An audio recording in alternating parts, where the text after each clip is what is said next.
if you smear it, you can see how it will start to manipulate the paper. There you go. There's a good example right there. And luckily that's on the inside here, so it's not going to affect me too much.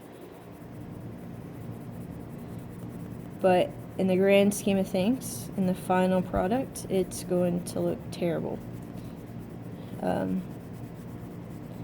the actual product itself. So I'm going in here. Please notice that also my color pencils are all going one direction. I kind of went a little opposite direction up here, and you can tell it immediately. You want to stay in the same direction. Alright. And you want to stay in the direction that you can kind of see. In this section right here, you can see, and it becomes really important when you're doing bigger projects, because you can see how the lines are manipulated here. That's a light reflective line. They actually use that on purpose in this, and you can see up here all the lines kind of go this way, except for those few little shadows right there that indicate the opposite side of the gemstone.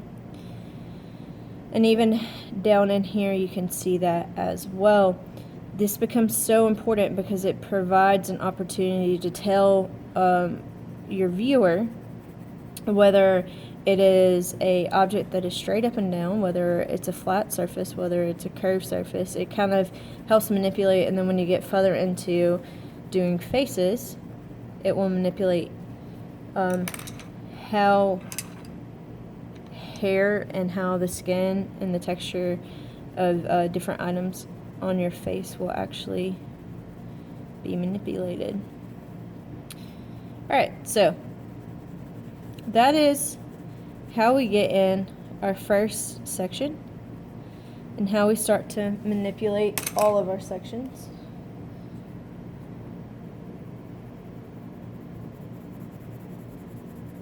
And how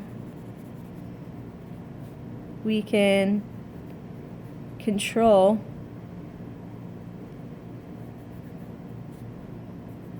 our gemstone one section at a time.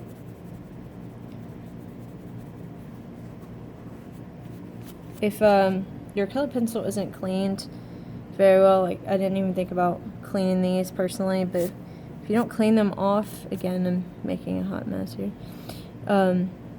that's where these come in. These little pieces that you don't actually physically want on your image. So you got to think about that.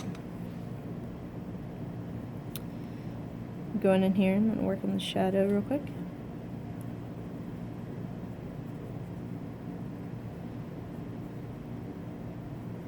The shadows are fragments of a piece of a broken image.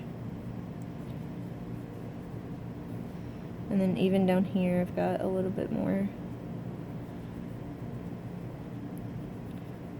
shadow of that first line.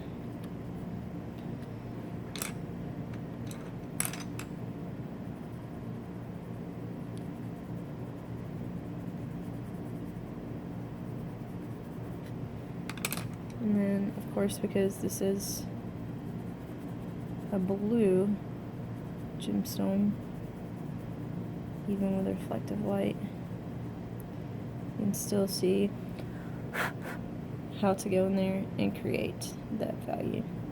Alright, I will be creating a time-lapse video to show the remainder of the project at some point, but this should get you started. You can always look here on my YouTube page.